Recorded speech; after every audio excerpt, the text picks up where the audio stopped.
आदरणीय दर्शकवृन्द नमस्कार। त यति सोमा यहाँहरू सम्पूर्णलाई हार्दिक स्वागत छ। दर्शकवृन्दहरू, जति जति हाम्रो उमेर बढ्दै जान्छ हाम्रा हड्डीहरू उत्तिकै कमजोर हुँदै जान्छन्। त्यसमाथि पनि झन् महिनाभरि सुकिसकेपछि महिलाहरूको हड्डी झन् बढी कमजोर हुँदै जान्छ। सन् 2022 मा गरिएको एउटा अध्ययन अनुसार हड्डी कमजोरीका कारणले गर्दाखेरि हुने फ्र्याक्चरहरूमा सबैभन्दा बढी मेरुदण्डको हाडको फ्र्याक्चर पाइएको छ। सन् 2022 मा नै गरिएको अध्ययन अनुसार झन्डै 7 लाख अमेरिकन व्यक्तिहरूमा हड्डी कमजोर हुने समस्या पाइएको छ। तर त्यसमध्ये केवल 1/3 व्यक्तिलाई मात्रै आफ्नो अवस्थाको बारेमा जानकारी हुन्छ। जबसम्म हड्डी कमजोरी हुँदै ढाडका हड्डीहरू भाँचिँदैनन् तबसम्म मेरुदण्डको हड्डी कमजोरीको कारण हुने समस्याहरूको बारेमा व्यक्तिलाई खासै लक्षण हुँदैन। यसर्थ आज हामी यो कार्यक्रममा ओस्टियोपोरोसिस कस्तो खालको समस्या हो र मेरुदण्डको ओस्टियोपोरोसिस हुँदाखेरि कस्ता खालका लक्षणहरू देखा पर्दछन् र त्यसको रोकथामको लागि के गर्ने, आज यिनै विषयहरूको बारेमा कुराकानी गर्नेछौँ। र कुराकानी गर्नका लागि आज हामीसँग हुनुहुन्छ अन्नपूर्ण न्यूरो अस्पतालका वरिष्ठ neurosurgeon doctor Krishna Sharma. Doctor, स्वागत छ कार्यक्रममा। धन्यवाद। आरामै हुनुहुन्छ नि? ठिक छ हजुर, थ्याङ्क यू। डाक्टर, जस्तो ओस्टियोपोरोसिस भनिन्छ नि होइन, यो ओस्टियोपोरोसिस भनेको के हो र किन हुन्छ? ओस्टियोपोरोसिस भनेको चाहिँ हड्डीको कुनै हाम्रो जिउको हड्डीको मिनरल्सहरू कम हुँदै जाँदाखेरि चाहिँ जब हड्डी कमजोर हुन्छ, मक्किन्छ, त्यसलाई चाहिँ ओस्टियोपोरोसिस भनेर भनिन्छ। प्राय जसो हड्डीमा मेनली क्याल्सियम अरू मिनरल्सहरू हुन्छ अनि विभिन्न कारणले त्यसको कमी हुँदाखेरि चाहिँ हड्डी कमजोर भएपछि त्यसलाई ओस्टियोपोरोसिस भनिन्छ। हजुर, यो ओस्टियोपोरोसिस लाई नेपालीमा हामीले के भन्ने, यो हड्डी खिने भन्छ नि, हड्डी कमजोर हुने समस्या नै भन्नु पर्ला हैन? हड्डी कमजोर हुने, हड्डी खिने भनेको अलिकति अर्को अर्थ लाग्छ। हड्डी कमजोर हुनु नै सायद ठिक हुन्छ। हजुर, यो जुन हड्डी कमजोर हुने ओस्टियोपोरोसिसको समस्या छ, प्राय कस्ता व्यक्तिहरू चाहिँ जोखिममा पर्दछन्? कस्ता व्यक्तिहरूलाई हुने सम्भावना बढी हुन्छ? सबैभन्दा बढी चाहिँ उमेर बढी भएको, स्पेसली लेडिजहरू जसको चाहिँ महिनावारी बन्द भएको हुन्छ, उहाँहरूको चाहिँ 60 वर्षभन्दा 50 वर्षभन्दा माथिको लेडिजहरूमा यो एकदम कमन देखिन्छ। लोग्ने मान्छेहरूमा चाहिँ पनि हुन्छ। लोग्ने मान्छेहरूमा चाहिँ युजली लेडिज र जेन्ट्समा चाहिँ 10 वर्षको अन्तर पाइएको छ। लेडिजहरूमा अलिक अगाडि, जेन्ट्सहरूमा अलिक पछाडि हुन्छ। त्यसबाहेक जसको चाहिँ न्युट्रिसनमा चाहिँ धेरै क्याल्सियमहरू नपुगेको, लाइफस्टाइल, स्मोकिङ, एक्सर्साइज नगर्ने, अरू कुनै अरू रोगहरू लागेको, रिनल फेलियर भएको अथवा दबाईहरू स्टेरोइड्सहरू लिएको मान्छेहरूमा चाहिँ यो समस्या बढी देखिन्छ। हजुर डाक्टर, जस्तो कतिपय महिलाहरू होइन महिनावारी सुकिसकेपछि ढाड दुख्यो भन्दै आउनुहुन्छ, प्राय ओस्टियोपोरोसिस भए पछाडि कस्ता खालका लक्षणहरू देखा पर्दछन् र ती माथि पनि यहाँको त फिल्ड अफ इन्ट्रेस्ट भनेको मेरुदण्डको चाहिँ ओस्टियोपोरोसिस भनौँ न, अझ बढी मेरुदण्डकै ओस्टियोपोरोसिस भयो भने चाहिँ कस्ता खालका समस्याहरू हुन्छन्? ओस्टियोपोरोसिससँग गाह्रो के छ भने बोन नै फ्र्याक्चर नहुँदासम्म चाहिँ यो भएको थाहै हुँदैन। केही पनि लक्षण हुँदैन। यो साइलेन्ट डिजिज भनेर भनिन्छ। बिस्तारै बिस्तारै शरीरको भित्र नै त्यसले आफ्नो समस्या दिइरहेको हुन्छ। तर जब कुनै पनि सानो ट्रमा अथवा कोही बेला नोटिस नै नहुने खालको चोटपटकबाट चाहिँ फ्र्याक्चर हुन्छ, त्यसपछि दुख्छ, त्यसपछि बल्ल इन्भेस्टिगेसन गर्दाखेरि चाहिँ फ्र्याक्चर थाहा हुन्छ अनि अरू जाँच गर्दा चाहिँ ओस्टियोपोरोसिस रहेछ, त्यो कारणले भएको भन्ने थाहा हुन्छ। त्यही भएर सबैभन्दा इम्पोर्टेन्ट कुरा चाहिँ पेन नै हो। प्राय जसो यो नेचरले चाहिँ गर्दाखेरि हातखुट्टा लुलो हुने चाहिँ धेरै पछि मात्रै हुन्छ। त्योभन्दा बरु फ्र्याक्चरले गर्दाखेरि ढाडहरू टेढो हुने, डिफर्मिटिजहरू आउने, अनि मान्छेको हाइट नै कम हुनसक्छ के अरे त्यो अस्टियोपोरोसिसले गर्दाखेरि हड्डी केचक्कै भएर चाहिँ त्यो देखिन्छ। सँगसँगै अब यसको कारणले गर्दाखेरि बिरामीहरूको दुखेर मोबिलिटी कम हुन्छ, जहाँ पाए त्यही जान सकिँदैन। अनि त्यसले गर्दाखेरि यो हुने मान्छेहरू अलिक कुप्रो परेर हिँड्ने, अलिकति लडिराख्ने, अलिक डिप्रेस्ड पनि भएको चाहिँ देखिन्छ। अनि कोही कोही बेला डिप्रेस एल्डरली पेसेन्टहरूलाई इन्भेस्टिगेट गर्दाखेरि हामीले यो रिजन चाहिँ यो पत्ता लगाउँछौँ हामीले। हजुर, जस्तो डक्टरले भनेअनुसार त फ्र्याक्चर नभएसम्म मेरुदण्डका हड्डीहरू फ्र्याक्चर नभएसम्म कतिपय अवस्थामा लक्षणै देखिँदैन हैन। त कसरी कुनै पनि व्यक्तिले थाहा पाउने कि म चाहिँ ओस्टियोपोरोसिस पो छ कि त ममा भनेर कस्तो खालको चाहिँ निदान गर्ने, कुन समयमा चाहिँ रोगको चाहिँ जाँच गर्दाखेरि फ्र्याक्चरलाई चाहिँ प्रिभेन्ट गर्न सकिन्छ? अब्जेक्टिभली हामीले चाहिँ अस्टियोपोरोसिस छ कि छैन भनेर जान्ने तरिका चाहिँ एउटा डेक्सा स्क्यान भन्नेको एक किसिमको स्पेसल एक्सरे हुन्छ, जसले चाहिँ हड्डीको डेन्सिटी कति छ त भनेर त्यसले पत्ता लगाउँछ। अनि त्यसमा चाहिँ त्यसको स्कोरिङमा चाहिँ टी स्कोर भन्ने हुन्छ, त्यो -2.5 भन्दा कम भयो भने चाहिँ त्यसलाई अब्जेक्टिभली अस्टियोपोरोसिस भनेर चाहिँ हामीले डायग्नोसिस गर्छौँ।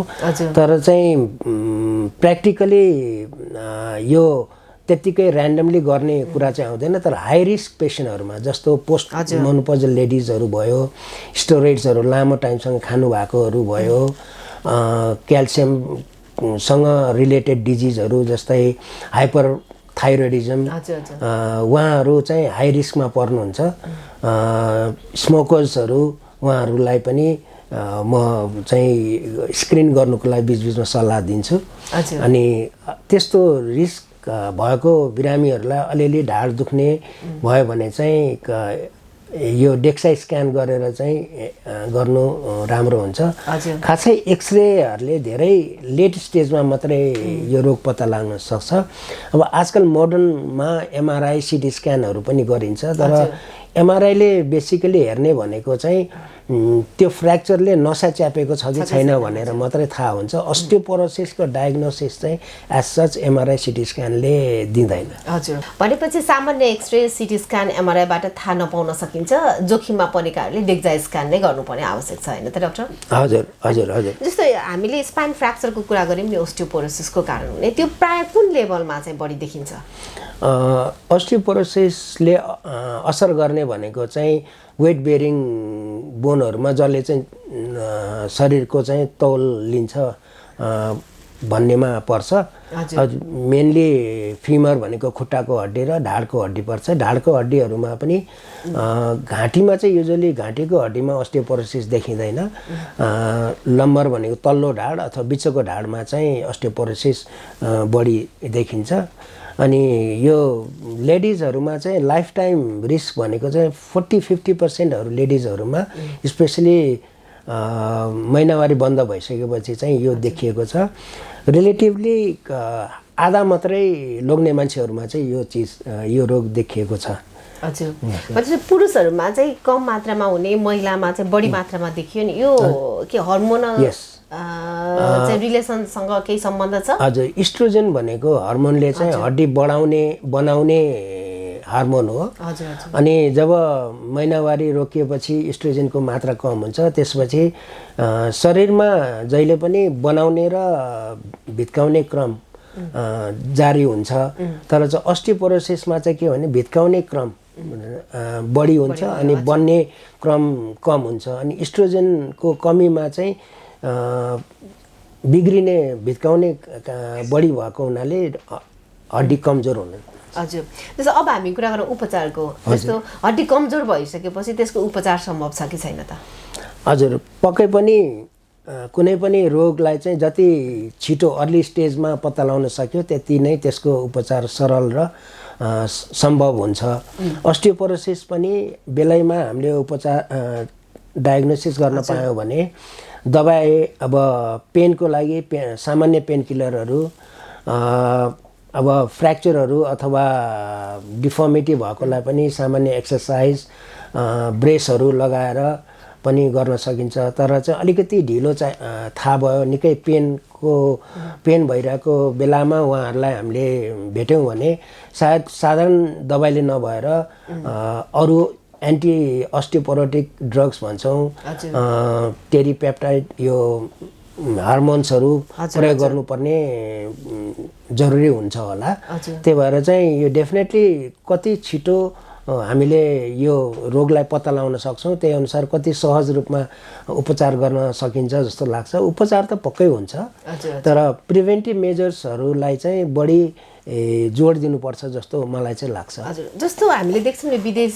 हुँदी हैन मेनोपज भइसकेका महिनाभरि सुकिसकेका महिलाहरूलाई चाहिँ हर्मोनल थेरापी दिएको देखिन्छ तर हाम्रो नेपालमा भने जस्तो पाठेघरै निकालिसकेपछि अथवा महिनाभरि नै सुकिसकेपछि त्यो हर्मोनल थेरापीहरू पनि खासै दिएको देखिँदैन यहाँको अनुभवमा त्यो कतिको आवश्यक छ हार्मोनल थेरापी एसस त अब हजुर जसलाई सिम्पटम छ त्यसलाई दिनु उपयुक्त हुन्छ होला जस्तो मैले क्यानाडाको रेफरेन्सले क्यानाडामा चाहिँ रुटिनली नै हजुरले भन्नुभयो जस्तै महिनावारी रोकिएकोलाई क्याल्सियम र भिटामिन D3 को कम्बाइन्ड डोज चाहिँ रेगुलर नै गभर्मेन्टको प्लान मतलब प्रोग्राम अनुसार नै सबै महिलालाई चाहिँ त्यहाँको दिने प्रोग्राम छ सायद अब त्यसले सायद त्यो रिजनमा अस्टियोपोरोसिसलाई चाहिँ धेरै मद्दत गरेको छ होला अब हार्मोन्स भनेको चाहिँ फेरि त्यसको साइड इफेक्टहरू पनि धेरै हुने भएको हुनाले सायद महिनावारीको पहिलो केही वर्षसम्ममा हार्मोनले काम गर्छ होला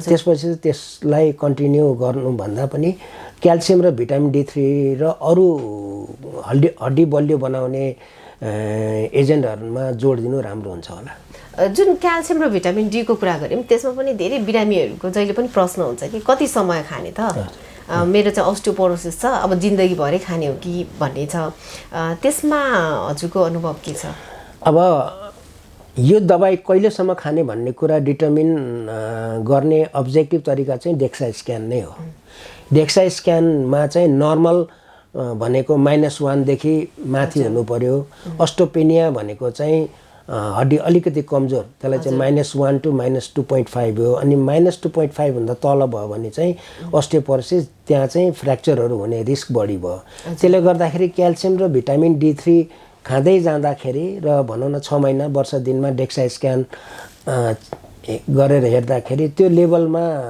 यदि हामी -1 भन्दा माथिको लेभलमा पुग्यो भने सायद दबाई नदिँदा हुन्छ दिनु जरुरी छैन होला भनेपछि रगतमा भिटामिन D को मात्रा हेरेर मात्रै भएन हैन त किनभने भिटामिन D र क्याल्सियम भनेको चाहिँ हड्डीको एउटा एलिमेन्ट मात्रै हो सबै चीज होइन हजुर हजुर तिनीहरू नर्मल भए पनि अरू चीजको कमीले गर्दाखेरि हड्डी कमजोर हुन सक्छ डाक्टर जस्तो पछिल्लो समयमा देखिन्छ कि जस्तो टेली पाराडाइट औषधि भयो त्यस्तै गरेर चाहिँ अर्को छ सोडियम एलिड्रोनेट यी औषधिहरू पनि चलाइरहेको देखिन्छ हैन यिनीहरू कतिको प्रभावकारी छन् र यिनीहरू चाहिँ कति समयसम्म प्रयोग गर्ने किनभने कतिपय बिरामीले सर्टेन टाइम जस्तो 5-6 महिनामा एकचोटि प्रयोग गरेको पनि देखिन्छ कतिपयले दिनदिनै प्रयोग गरेको पनि देखिन्छ के छ यसको एलेन्ड्रोनेट भनेको चाहिँ एन्टी अस्टियोपोरोटिक एजेन्ट हो जसले चाहिँ अस्टियोजेनेसिस भन्छौँ बोन बनाउनु चाहिँ त्यसले मद्दत गर्छ इभन एकदम दुखाइ अस्टियोपोरोसिसले गर्दाखेरि हड्डीको दुखाइलाई पनि त्यसले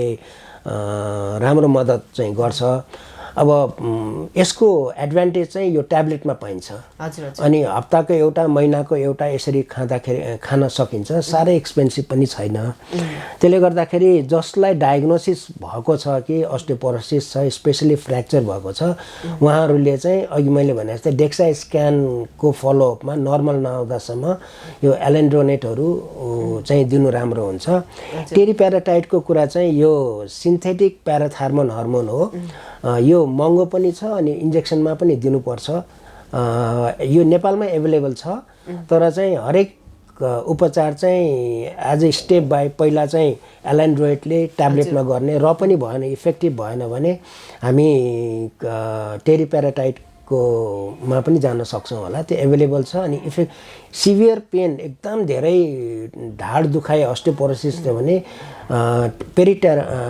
यो एकदमै इफेक्टिभ छ एकदमै इफेक्टिभ छ जस्तो कन्जर्भेटिभ म्यानेजमेन्टबाट सम्भव भएन भने सर्जरीको आवश्यक पर्छ कि पर्दैन सर्जरीको एकदम लिमिटेड रोल छ भन्छु म चाहिँ किनभने सर्जरी गरेर हामीले नसा खोलिसकेपछि अलरेडी एउटा कमजोर हड्डीलाई हामीले फेरि आफ्नो सेपमा र एलाइनमेन्टमा ल्याउनको लागि त्यसलाई फिक्स गर्नु जरुरी छ।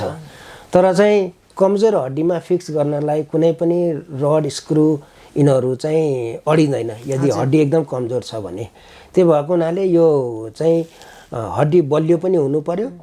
त्यसले गर्दाखेरि सायद पहिला कन्जर्भेटिभ म्यानेजमेन्ट भनेको जस्तै अहिले जस्तै एलेन्ड्रोइडहरू यिनीहरू खाएर क्याल्सियम भिटामिन D3 खाएर अस्टियोपोरोसिसलाई करेक्सन गरेर चाहिँ सर्जरी गर्ने हो। सर्जरीको मेन इन्डिकेसन भनेको चाहिँ नसा च्यापिनु हो, आइदर फ्र्याक्चर सेगमेन्टले अथवा चाहिँ डिफर्मिटीले नसालाई यदि च्यापेको छ भने त्यो खोल्ने, अनि खोल्ने क्रममा चाहिँ हामीले स्क्रुहरू राखेर त्यसलाई फिक्स पनि गर्नुपर्ने हुन्छ। त्यसले गर्दाखेरि सर्जरीमा जानुभन्दा अगाडि राम्रोसँग प्रिपेयर गरेर बोन म्यारो डेन्सिटी हेरेर चाहिँ हड्डी त्यति बलियो भएको छ कि छैन, कि त्यसले त्यो हड्डीले किलाहरूलाई चाहिँ समात्न सक्छ कि सक्दैन त्यो डिटर्मिन नगरिकन अब अब्जेक्टिभले हेर्ने हो भने चाहिँ 3 ग्राम पर ml भन्दा कम मिनरल भएको हड्डीले चाहिँ स्क्रुहरू समात्दैन।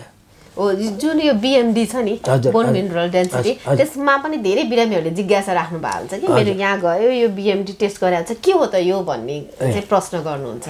हजुर, अब बोन मिनरल डेन्सिटी गर्ने चलन चाहिँ अझै त्यति पपुलर छैन, किनभने सायद नेपालमा यो मेसिन पनि धेरै ठाउँ नभएर होला। तर अस्टियोपोरोसिसलाई अब्जेक्टिभली छैन भन्ने र फलोअपमा कतिको करेक्सन भयो भनेर हेर्ने, प्लस अहिले मैले भने जस्तै सर्जरी गर्न सुटेबल छ कि छैन भनेर जाँच्ने तरिकाको लागि अहिलेको परिप्रेक्ष्यमा BMD सायद त्यो मात्रै जाँच होला जसले चाहिँ यसरी मद्दत गर्न सक्छ। हजुर, त्यसको पनि लेभल हुन्छ होला नि? लेभल हुन्छ। अघि मैले भने अब सबैभन्दा त्यसको स्कोर चाहिँ T स्कोर भनेर चाहिँ चेक गरिन्छ।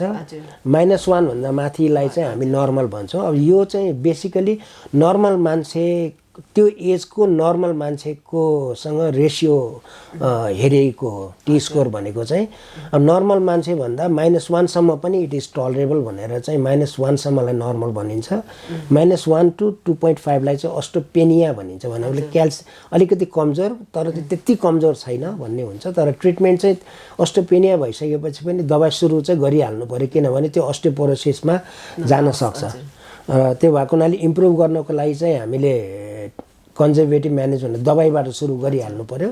तर -2.5 भयो भने चाहिँ रिस्क अफ फ्र्याक्चरहरू बढ्यो भने चाहिँ उहाँलाई त हामीले एकदम ध्यान दिएर एग्रेसिभली नै उहाँको बोन मिनरल डेन्सिटी बढाउनलाई ट्रिटमेन्ट गर्नै पर्यो। हजुर डाक्टर, अब हामी कार्यक्रमको अन्त्यतिर आइसकेका छौँ हैन? कतिपय उमेर सँगसँगै हुने हड्डी कमजोरीलाई त रोक्न नसकेला, तर उमेरभन्दा अगाडि नै हड्डी कमजोरी हुने प्रक्रियालाई कम गर्नको लागि, आफ्नो ढाडलाई दह्रो बनाउनको लागि, बलियो बनाउनको लागि यहाँका के कस्ता सुझावहरू छन्? हजुर, सबै हामी ढाड दुख्ने बिरामीलाई युजुअली हामीले बुढेसकालको बिरामी रोग पनि भन्छौँ, तर सबै चाहिँ त्यो नहोला र त्यसको उपाय पनि होला। त्यो भएको हुनाले रेगुलर फिजियोथेरापी, खानामा गुड राम्रो क्याल्सियम, प्रोटिन, मिनरल्सहरू भएको खाना, अनि पोस्चर एकदम इरेक्ट पोस्चर, यसरी बस्ने, नुँगेर बस्ने पोस्चर। आजकल यो मोबाइल ग्याजेट्सहरूले गर्दाखेरि चाहिँ मान्छेको पोस्चर चाहिँ एकदम रङ पोस्चर छ। त्यसलाई पहिलादेखि नै हाम्रो पोस्चर चाहिँ इरेक्ट, छाती फुलाएर ढाड र घाँटी सोझो पारेर बस्ने, उठ्ने, हिँड्ने, त्यो पोस्चरलाई चाहिँ मेन्टेन गर्ने। अनि रेगुलर हामीले चाहिँ आफ्नो हेल्थ चेकअपहरू गर्ने। अब अस्टियोपोरोसिसको चाहिँ एउटा सेकेन्डरी कजेसहरू पनि हुन्छ हैन हजुर। अब कुनै पनि म्यालिग्नेन्सी, रेनल डिजिज बाट पनि अस्टियोपोरोसिस हुनसक्छ, त्यो पनि त्यसको पनि हामीले बिचबिचमा रुल आउट गर्न जरुरी छ। अनि कोही कोही बेला हजुरले भन्नुभयो जस्तो अब ओल्डर एज भनिसकेपछि एउटा अनेक रोगहरू लाग्ने उमेर पनि हो।